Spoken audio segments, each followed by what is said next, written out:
97.9 The Box is the Madd Hatta Morning Show. So look, they got my whole crew divided. J Mac and Jazz over there, Jimbo all the way in the back. They just moved the white guy all the way to the back. Said he can't participate. And then, hey Jim, can you hear us? Hear us? What up, Snoop? Hey. And then, Zacarias, you want to introduce your whole crew that you got here for the play? I want to do it like that if you don't mind. Absolutely. Well, right here to my left is the one and only Snoop D-O-double-G. Snoop Dogg. Hey, Sam, what it do? Wake your monkey ass up. and further to my left, you got the fantastic, fabulous Miss Tamar Braxton. Looking extraordinary this morning. If y'all could just see through this radio, Lord have mercy. Jesus. Butterscotch. He said butterscotch. I told her, you like it with the haircut, bro? I love that. That is so African Nubian queen. I mean, she's so strong looking and oh my goodness, I cannot believe it. Wakanda forever. Glory that I got all over me. That's what that Now, is. Zacarias, how were you able to put all these incredible people together? How did you convince Snoop to even do a play, first of all? And then I need to know, and I can ask Snoop this, is the play roughly based on his life?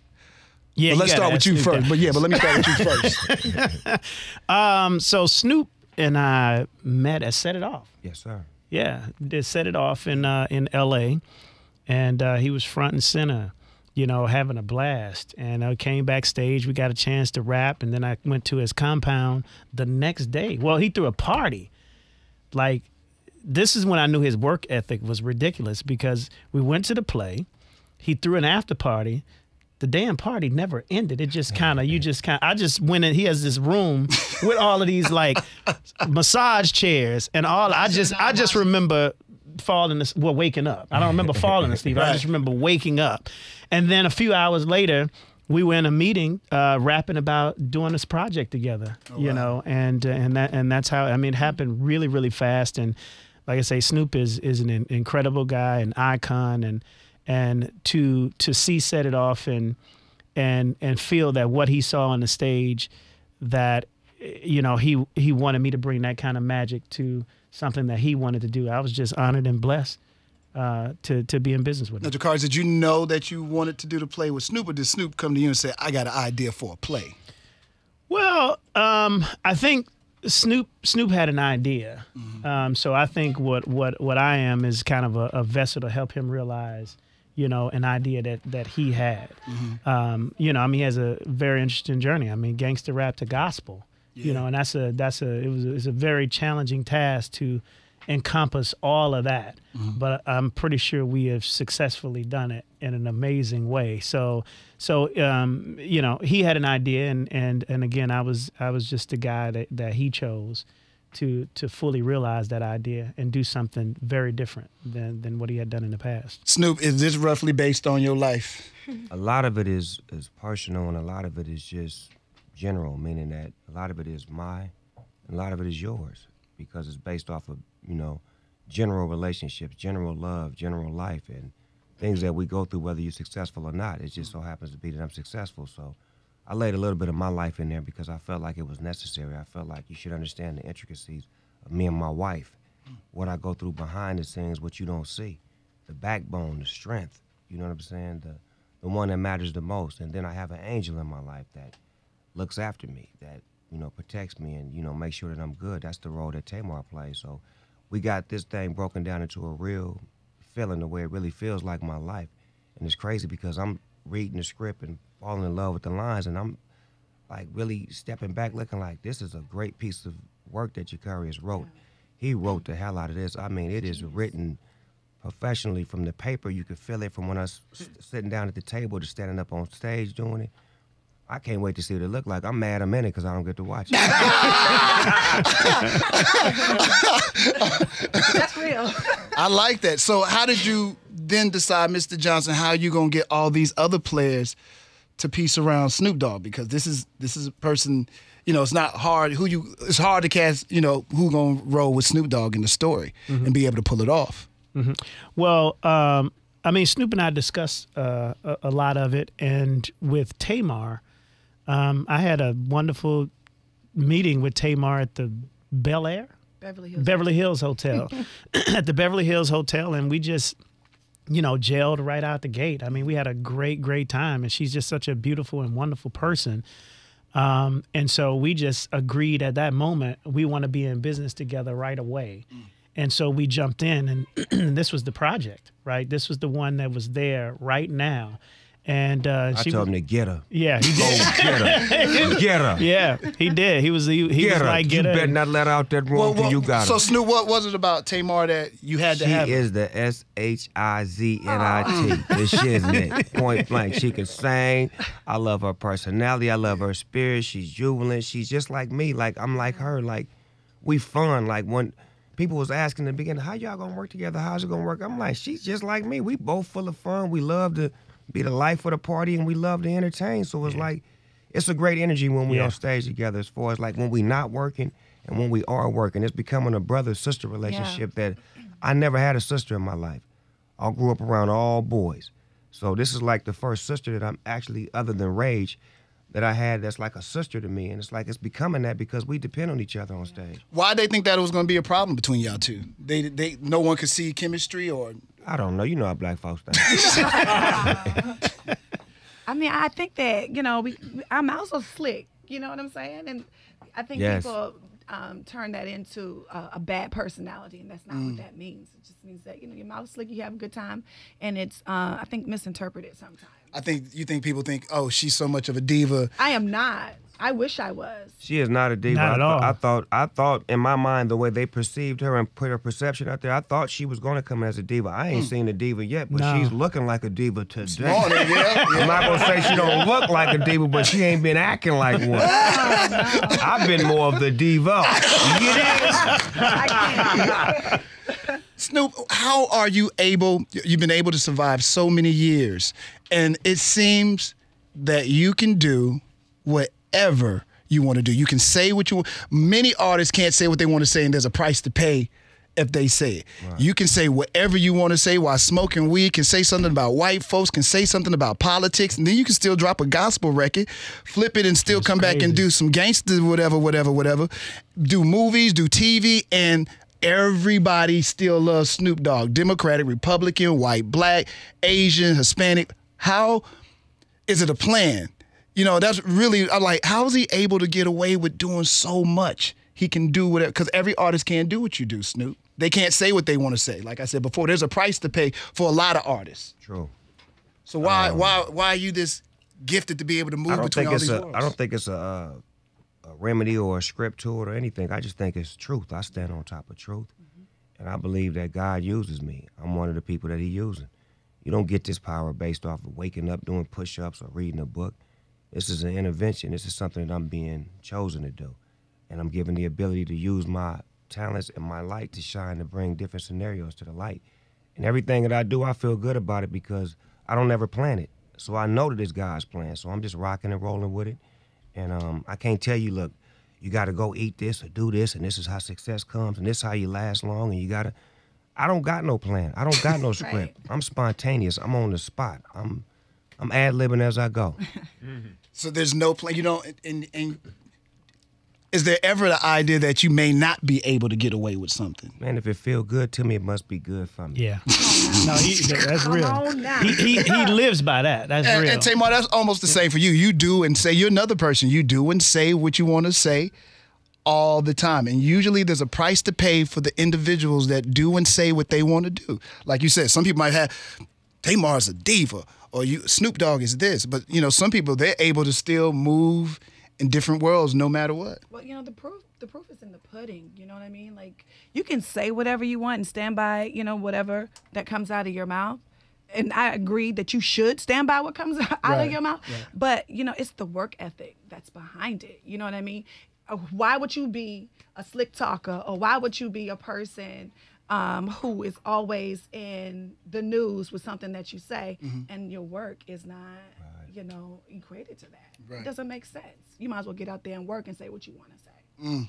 My granny told me before she passed away, she said, let your work speak for you. Come on, somebody. Because sometimes you can't blow your own horn and you can't explain what you're doing. Let your work speak. And that's all I think of as far as when I think of her voice in my head, as far as like just keep doing the work. Just keep doing the work. The work, that's all that's gonna matter at the end of the day. Not none of that other stuff. Just do the work. And sometimes the work is to speak for the people who are voiceless, who can't say what I need to say or say what they want to say. You know, I fight the system because the system was designed to break us down. And I feel like I'm the sacrificial lamb. So if anybody got the most to lose, let me go ahead and lose it. Because guess what? I started from nothing. So if I go back to nothing, it's nothing.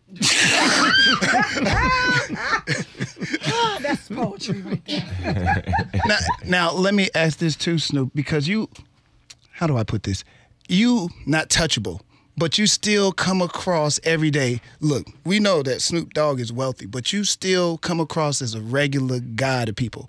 You know, sometimes we take certain artists and we put them here. It's like we put you there, but we know we can see Snoop Dogg walking down the street like, oh, snap, that's Snoop. I'm going to go say what's up to him. Right. We feel like we can still touch him. You understand what I'm saying? That's how everybody doesn't have that, MO, though. Like, when I first became famous, I used to go up to people that was famous and, like, I guess they call it groupied out. But I would go up to, if it was the OJs, if it was Curtis Mayfield, if it was whoever it was that I loved, I would run up to him. I remember when I met B.B. King for the first time. I was like, man, B.B. King, man, I love you. I can't believe I met you. The nigga looked at me and was like, I don't know if I can say this on the radio. Say it. And they said, Snoop Dogg. He said, let me ask you something. I said, what's happening, BB? He said, you think you get more pussy than me? and it blew my mind that BB King said this to me. And I was like, damn. I said, nah, BB, I ain't been here that long. It was crazy that he asked me that question, but it was like, okay, by me having heart to go speak to this man. And humble yourself. He broke his wall enough to be personal with me. Yeah. And not like, oh, let's take a picture and get out of here. Because I've always been that way. So when I felt like, if I was doing that, so when fans come up to me, it used to be a lot of times when security would push him out the way. I'd be like, he ain't doing no pictures. And I'd be like, hold on, man. Come here, man. Let me get that for you. Don't be mean to my fans, man. We don't do that, man. You know what I'm saying? And sometimes, like I was in Dallas, it was like 6 fans. Them boys did not leave. They came. I'm like, how did y'all know I was here?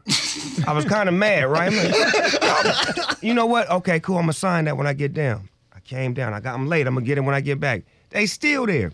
Signed it. Came back. They brought me gifts and souvenirs. And it was like, you know what? I need to appreciate this. Let me stop being caught up in the moment, being mad at the fact that these people are standing out here. They love me and they appreciate me. Let me get them that back. Because it's a moment. Snoop Dogg has always been touchable. He's never been untouchable, so I can't be that way now. I got to stay who I am. Is that crazy to you, though? Is it ever crazy to you? It's crazy that the fans be knowing where I'm at. That's like my security don't be knowing we stand at. We be riding in the car. Where the hotel at? I don't know. It's about 15 minutes, and we get there. 7 fans out there. Like, how did y'all know? You know what? I'm gonna hire y'all. You work for me. You work for me. You work for me. Are you ever surprised that you still can do what you want to do, still do what you love to do? After all this time, because now you know you've turned into the OG that all the young cats come to for advice. That's crazy that I'm Uncle Snoop now. A lot of I'm on Lil Wayne's album. I'm on Young Thug's album. Oh, I love that track with the Wayne. Oh my God, all was sweet. They all nice. Be calling me on the last second, like, Unc, I got an album coming out in 4 days. Can you get in the studio? Like, huh? I need some. I'm like, all right, nephew. Whoa, whoa, whoa. I jotted it down real fast. Send it back. You cool with it? Oh, thanks, Unc. It's this. Whoa, whoa. Then it comes out and everybody be like, man, this is a bomb-ass song. I'm like, do you realize how much pressure I was under to make this record? And I'm trying to still stay fly because this is a young man's game. Right. I'm 46 years old rapping with 21, 22-year-old rappers. I'm like, I don't want to be grandpa, but I still got to remain fly at the same time because some artists can grow gracefully. And that's what I want to do. I want to grow gracefully to where, like Charlie Wilson, when I look at Charlie, I'm like, he sound good, he look good, he feel good, and he got a great spirit. That's what I want to emulate. That's what you're doing. Yeah, you got the number one song. Yeah. Is there a retirement age? Oh my God, how about that? Is that cool or what? First you got a comedian on it, and then you got this legend on the track. That's incredible too. It's a comedian song. Yeah. He sent it to me. He was like, Unc, I want you to get on the song. I said, nigga, this is a hit. He said, it's a hit. I said, it's a hit, cuz even before I get on it, it's a hit. But I said, when I get on it, it's really a hit.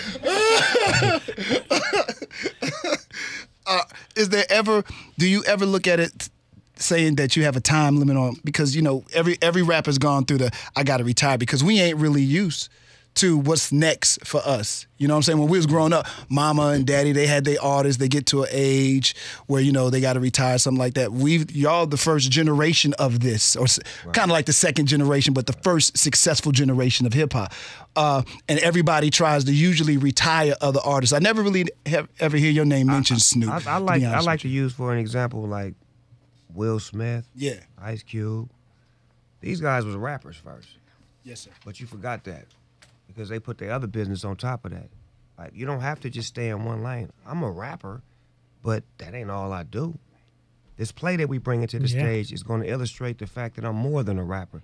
And it's going to bring talents and gifts that I've been holding on to for a long time that I'm actually able to exercise with great co-stars like Tamar and great people like Omar Gooding, Eric Benet, to be able to work alongside people that aren't in my world, but we're going to come into their world and we're going to work together. And it just shows that you can do things when you got the right mind state. Is there any fear? Was there any fear in doing this? Because a play is something different. It's a different animal than a movie and all that kind of stuff. It requires a different type of work ethic as well. No, because a spirit of God is on this play. This ain't no regular play. It's gangster as hell, though. Don't get it mixed. It's super gangster, but it got the spirit of God all on it. And it's like, you have to come see it. I can't even explain it to you. It's so good. Everybody's parts is so good. Everybody is so key. When you watch this play, you understand that this may be your life. You may have to look at this and say, you know what? I may need to reevaluate my life and make better decisions or move a little bit differently. Because it's really a mirror of who we should be as better people. And Tamar, same for you too. When you look at the play, was there a little, you know, as soon as the carriage throws out there that Snoop Dogg gonna be in this play, is there a second where you go, No, I was instantly sold. Yeah. Why? Well, first of all, you know, just to piggyback kind of off of what Snoop said, like, people put you in a box, and you can allow people to keep you in a box, right? Mm-hmm. And you can look at a talented person and understand that talent is everything. You know what I mean? It's acting, it's singing, it's rapping, it's cooking. He does all of that. Mm-hmm. You know what I mean? And I like to say that I do too. So, like, at the end of the day, I'm such a huge fan, right? Not just of him, but his wife and his kids are amazing. And it just felt like the right thing to do. Do you know what I mean? I got you. At the time, it's like, even in my career, I just felt like I'm hitting the reset button. In my life, I'm hitting the reset button. I started off doing a play like at the beginning of my career, and it just so happened right now I'm doing a play again as I hit the reset button. How is that a problem? Is it obstacles? Is it trepidation? What is it? And how much of you is going into the play? How much of it does it relate to the character? Listen, 1,000% of me is in this play. You can't help but to pour your whole spirit into it because it is so spirit-led. You know what I mean? It kind of sucks the spirit out of you because it's so amazing. And I'm not just saying it because I'm a part of it. If I would have said no to this, it probably would have been the biggest mistake. Oh, wow. Yeah, that I've ever made. Because on the search of who I really am as an individual has been tough for me because I've always been associated as someone else's other or plus one. I'm Tony's little sister. I'm Vincent Herbert's wife. And now it's like I've come out of the box of being Tony's sister because I've worked so hard. So now I'm Tamar. Yeah. And so now that I'm going through a divorce, now I'm not Vincent Herbert's wife. So now I'm just Tamar. And so this play allows me to reconnect with my spirit and and be comfortable with who I am because I've been on the search for that. So here it is. Mr. John, how hard was it to get all them on the set to get on one accord to start acting out these different roles that you wrote for these folks? Man, you know, it wasn't hard at all. I mean, everybody came ready to work. They're incredible people. We're all family at this point, and you know, they're just amazing, dude. And like I said, this play is transforming our own lives, so we know what it's going to do to the people who see it and the way in which we're gonna touch you. I've done a lot of plays. You have. And you know, I try to get better and better every time, but this one is just so anointed, so special, you know, so secular and spiritual at the same time. It's the perfect blend. Saints and sinners. It is. And you can't, you know, we could not have gotten here but the grace of God, and we could not have gotten here without the talent that we have that represent both worlds, right? Yes. Represent what it means to be a person of faith, but represents also the reality of the world and how it functions and exists. So this play, man, I'm gonna say it's going down as the greatest ever. Oh wow! Absolutely. Ever seen. Jacars, when you go to folks and you first tell them that, you know, I got Snoop Dogg in a play, I'm just curious as to all, because when for real, when we first got like Snoop Dogg in a play, I immediately was here for it, because I say we're gonna get some good entertainment. Yeah. Either way it goes, there's not a lose for me. Yeah. That's a win for me. You know what I'm saying? Yeah. I've watched this guy my whole life, so I know I'm gonna get something out. Then when you find that Tamar's gonna be a part of it too, I'm like, I don't lose on this. Yeah. I absolutely don't lose. But when you first bring this up to people, you know, there has. Be honest. There's some people that are like, hey, man. It was a shock. Okay. It was a shock. I mean, you know, I think we love Snoop, but well, what they assume is Snoop is hip hop too, right? But he's more than hip hop. Yeah. I agree. And I think where they go wrong is to put him in the box of just hip hop. Because he's not just that, and they're gonna see that. Hip hop should come see this show, but so should the church, and so should, you know, the people on the street, and so should the politicians, and so should, you know, black, white, brown, Hispanic. You know, it's going to touch everyone, and really the apprehension that people had were those who were already judging before getting a chance to sample the product. And the product is not just the play. The product is the many facets of Snoop, the many facets of Tamar, the many talents of them. And so you can't see one side of somebody or one element and think you know them. Even if you think you do, won't you come check it out and find out? Yeah. How about that? Exactly. Catch me outside. How about that? How about that? And so, I'm glad you brought that up. The gospel side of this too, Snoop. I know you just did the gospel album. Yes, sir. Sometimes I just wonder, how does he wake up in the morning and say, you know what, tomorrow, doing a gospel album. And it comes out, it's successful, another success. Is there any fear in you of doing anything at all? Doing the devil's work. Wasn't till that. Okay. I'm scared of that. I mean, because you know, when you do here's another, when you mention it, Snoop Dogg is doing a gospel album. I know your partners probably look at, hey, Snoop Dogg. I ran a lot of homies off when I said that.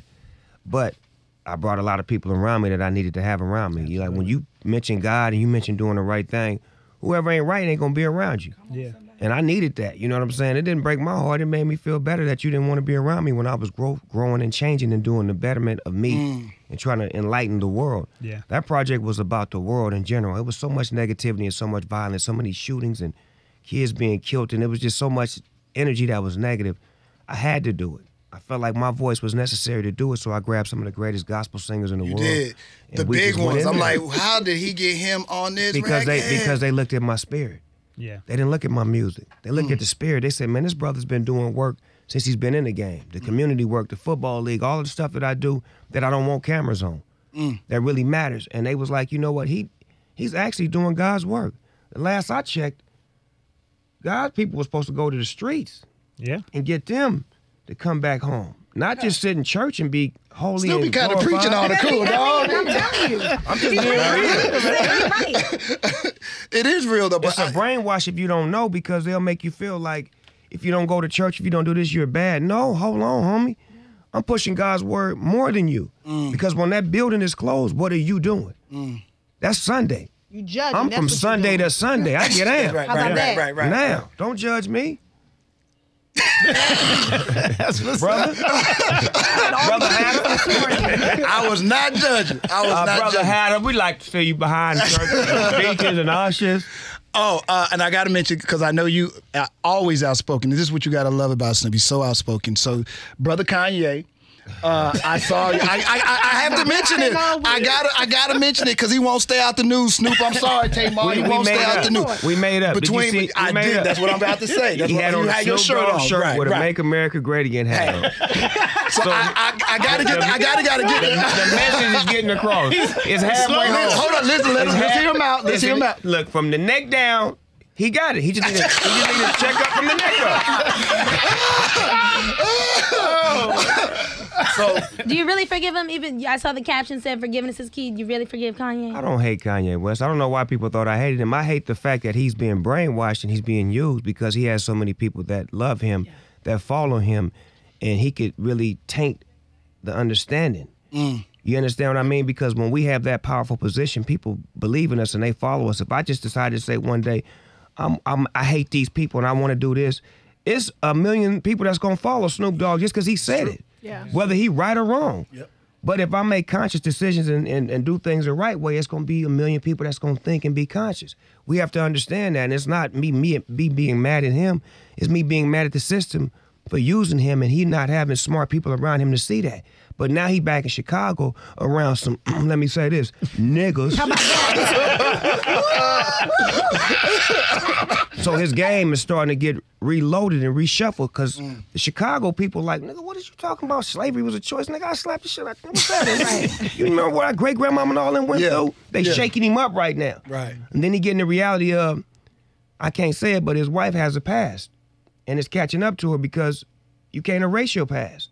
So either you going to accept her for who she is in her past and keep it moving, because you can't keep pointing fingers at people saying stuff because it's a big past, man. You know, they go on and on and on. Well, not big. You got to know how to choose. When you pick that one, when you put that one right here, it ain't supposed to be no more than one or two. It can't be no 45, 50, and you running into them at the club, at church, at the grocery store. Okay. I'm just saying. Okay, Snoop. That's an executive decision that you must make. Snoop. Go right there. Okay, Snoop. And that's why we all need redemption. Redemption of a dog coming to you. You gotta know The hobby when to reel center. him in, baby. You gotta know when to reel him in. You gotta know when to reel him in. I have not heard him say anything that nobody really wants to say, that don't have the guts to say it. So I'm just saying. I mean, Yeah. You can be hurtful sometimes, bro. That was hurtful, man. That's the truth, man. I told you I stand on truth. You're That's right. why I am who I am. I'm here to, I mean, if I had bad vibes, you know, I have to stand on it, man. I've done some bad things in my life, Yes, and I sir. take it on the chin. You know what I'm saying? I take my losses like I take my wins. I'm not here to bash nobody or throw no rocks at no glass house. I'm just saying in general. I'm just speaking in general. Like I said, I love that man, Kanye West. I love his music. We got records together. He wrote a song for me in the past, so it's not personal, it's business. Because he's in the way of business right now. So it's got to get personal. So, which now brings me to Trump, because I know that in the past you got a lot of supporters out here, huh? Wait a minute. I know we in Texas, Snoop Dogg. I'm just saying. I'm just saying, we in Texas. I get that. You know what? Don't say that. Don't say that, baby girl, because I was in the room one time, right, with about 10 people, and I just swore up and down everybody was against Trump, and it was somebody just stood up and like, I'm really with him. I'm like, nigga, who? Like, man, he's saying all the right stuff. He's saying what? Like, it's like that. You don't understand. Some people's mentality is different than yours. And maybe somebody in here right now that's secretly saying, I kind of like, who? Point him out. What up, Jill? Don't pick on the white guy like that, man. I think it's a black person. I ain't talking about the white guy. Now, how do you feel about Trump? Because I know you've had dealings with him in the past, and you know He was cool in the past. He gave me a whole lot of money to talk about him on his roast, right? So that's how I met him, from that situation. A whole lot of money to talk about him. Really? A whole lot of money. Damn. I had fun talking about him. But then when he got elected, I started to see him sway and change and become, you know, anti this and anti that. And a lot of the people that he hated was my friends and my family. Is it game? Is he doing it just to get people to talk? Do you think these are really his beliefs? You are who you are. Okay. You know what I'm saying? Like, that is who that man is. There ain't no in-betweens. I mean, who wakes up at 4 a.m. to tweet LeBron James, Snoop Dogg, this person? He really is a troll. He's like really, come on, man. Like, this is what he do. He had a show called, what was the show where he would fire people and all that? Brenner's. This guy is really that guy, man. His mom and daddy is what?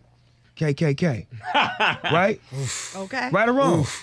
You hitting them with facts. Let's keep it 100. Okay, it's hard. A lot of people are having a hard time with these My truths. daddy is a Vietnam vet, and my mama was a nurse, a cafeteria worker, all that other stuff. So that means I'm brought up with that upbringing. Now, if my mama was a Black Panther and my father was with the Nation of Islam, then I'd probably be a little bit different. Yeah. You get what I'm saying? Yes, sir. So take that into equation with your upbringing and your teachings and what you were taught. You don't never lose that. You get what I'm saying? Yes, sir. I was taught to love. I was taught to love. I was raised around people. They didn't know they was going to get all this on the show. That's why he's so infectious. You know what I mean? It's so amazing for somebody to really not give a damn, you know, and just say it because it needs to be said. But everybody can't get away with it like I started saying in the beginning. And Snoop is able to do something even some of the artists on his level and those that come before him cannot get because away with it. They're afraid to lose it. I don't care about losing it. That's the whole point. But they still give it to you even though you say your truth. I find that to be absolutely fascinating. Because it is the truth. If it was a lie, it wouldn't be nothing to talk about. It's facts. When you stand on facts, they can't argue with you. They got to say, damn, he right. He right. So do you all think that the artists that do support Trump, we should cancel these artists out? I don't say cancel them, but I say don't fuck with them.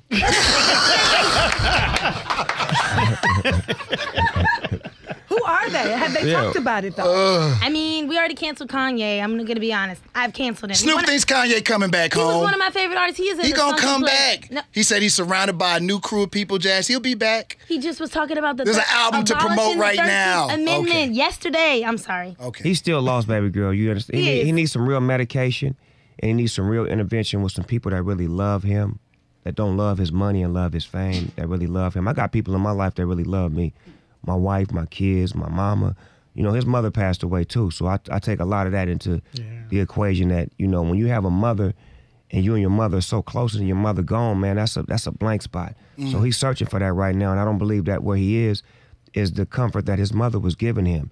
And it allows him to do different things, to test this and test that, and then you end taking all that. Like he said, he was on opioids and all that. I don't even know what that is, but for somebody to allow you to keep taking all that, look at Prince and Michael Jackson. There ain't no accident that when you get to this certain part of success, they start offering you drugs that you just can't find everywhere. Like, that ain't no regular drug right there. Like, I can't just go down the street and say, cuz, give me an opioid. But when you successful like that, they getting dropped off. You know, he go, a bottle for you, homie. Then he like, man, I take opioids. Like, what? For what? What is that? We don't understand that in the hood. We don't know what an opioid is. I don't even know how to say it. But when you become so successful, that's that they offer to you. Why hasn't it caught up with Snoop Dogg, though? Like, we never seen you go on a crazy rant. You ain't ran out in the middle of the street. I smoke weed, cuz. I smoke weed. I don't drink alcohol. If I drink a nip or two for a special occasion. I don't do no accessory drugs, no. I ain't gonna say what it is, but y'all know what it is. All the stuff that y'all do, I don't do all that. I'm trying to maintain. I'm trying to look good and feel good. And I understand when you do those drugs like that, they take you away. I look at some of the homies that is younger than me, and they look older than me because they doing stuff that's deteriorating their interior. Yes, sir. The inside, not the outside. That's right. I care about the inside, so I'm gonna eat better, do better, and I'm gonna put in what I want out. You know, you are what you smoke. That's why I'm dope. Working out. I've seen you working out. Oh, you want to take my shirt off? Oh. Yeah, baby, I'm gonna show you later. I'm gonna take you to the back. Let you lift up one of these sleeves. I'm gonna let you take off one of my sleeves, Jazz. Let you take off one of my sleeves. Special for you. Get a half sleeve, Jazz. You get a half sleeve. So what made you start working out? My grandson. Wiz Khalifa? Wiz Khalifa was one, but then my grandson was two. I was playing with my grandson, and the little nigga wouldn't stop running. He just, come on, Grandpa. Come on, Grandpa. I'm like, cuz, I'm tired, cuz. I sat down, he picked me up, and I'm like, you know what? This is not fair to my grandson. Yeah. That I'm not in shape, that I can't play with him. I need to be out doing him. So I said, let me start working out. So I started working out, and it became a habit. It became fun. It became addictive, and I started to do better and feel better. Then when I played with my grandson again, he quit. And I was like, all right, this is working. So, you know, I want that. I treasure that, man. Yeah. To have a grandson and for him to depend on me to play with him and do stuff with him. I don't want to tell him no because I'm tired or I can't do it or you too heavy or this. I want to be that grandfather that's man, my grandpa is cool, man. He put me on his shoulders. He took me here. He did this. I want to be that grandfather, if that makes sense. I'm glad you said that because a lot of people, when they think they're getting older, they think that they're just supposed to die, get older and die. They ain't supposed to eat right and exercise and do all the right things. Thank you. What does wine do, Tamar? It ages. And what happened? Thank you. Say that. Say that. That part. Yeah. Y'all making me want to be in this damn play. Yeah, it's really good. And it's We got a really roll fun. for you. We need somebody to get shot as soon as it comes out.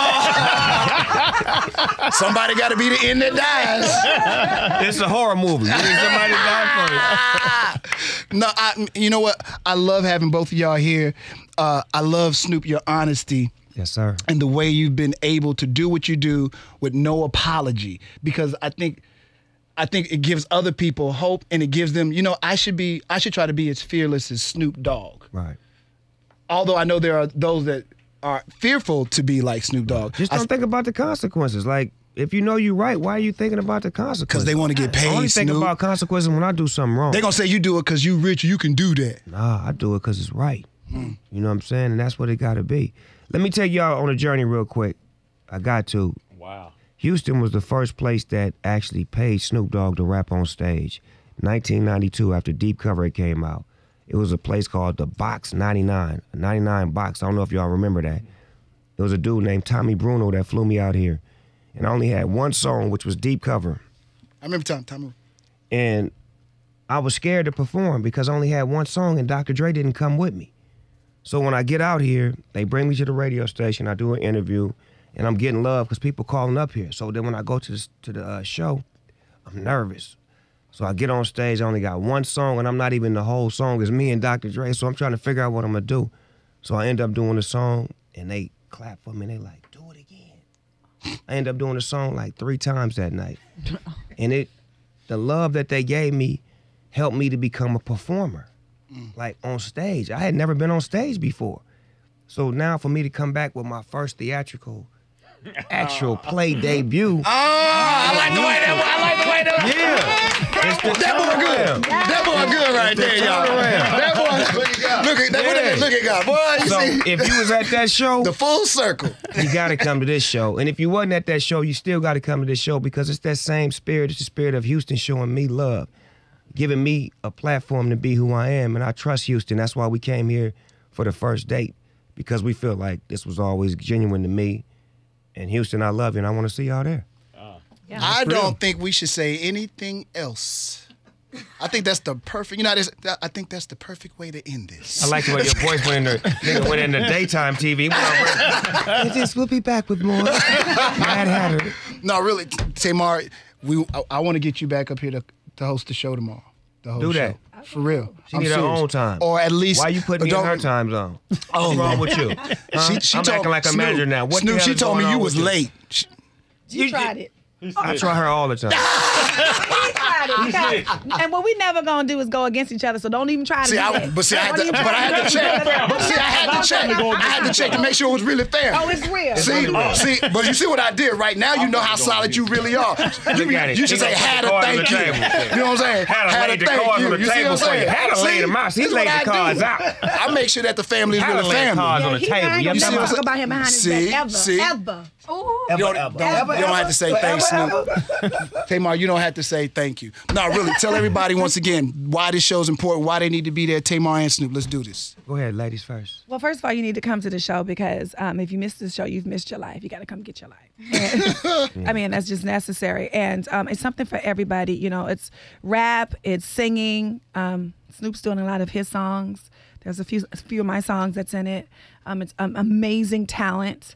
Eric Benet, I think, is he gonna take his shirt off? I'm not sure. Have to. But something comparable to that, he's actually singing. But the acting is amazing. The message is amazing, and we all need something to relate to. And it touched me in my life. It touches everyone that sees the play, and that is actually in the play. And if you want to change your life, if you want a different perspective, if you don't know how, if you don't know why something is missing, come see this show. Miss Braxton. It's gonna be deep. That is beautiful. Come see the show because it's a great show for couples, for single people, for people who are struggling with life and people just having a great time in life. It's great entertainment. It's something that's like you've never seen before. We really put our heart and soul into this. So I really would love for people to come see it because it's something I've never done before, and it's exciting, and it's a message, and it's redemption. And a lot of times in life, we all searching for redemption. So make sure you get your mind right and your money right so you can come down and get you a couple of tickets. It's Friday, Saturday, and Sunday because I don't know what you're doing on Friday. I don't know what you're doing on Saturday, but on Sunday, you're going to church. And when you get out of church, come see God's favorite. Mr. Johnson. Well, look, it's the most amazing cast ever put together. The biggest cast of any play of all time. I believe is the best play that will have ever been seen, and it's opening right here in Houston, which is my hometown. You better tell them again. So, hometown, you hear that? Yeah. I need you to show up. Because we're starting in my hometown and we're ending in Snoop's hometown. And the beginning and the end shall be good. Amen. So I need the seats filled. Yeah. Let's show Snoop and Tamar and the rest of this cast how we do H-Town. You know how we do. Come on. I need I've to see never some let Rockets you down. there too. Some Rockets, some Texans, Absolutely. some Astros. Y'all know what it is because I get down with all y'all. Y'all know when y'all come see me when y'all in my town. So y'all come see me when I'm in y'all town. No, thank y'all so much. I appreciate y'all so much. Everybody just keep doing what they doing, and I'll be seeing you tomorrow morning. How about that? All right. Thank you, baby. Thank you, Snoop, man. I appreciate you, man. love one. You brother. still on your shit, nigga. Thank you, Hatta.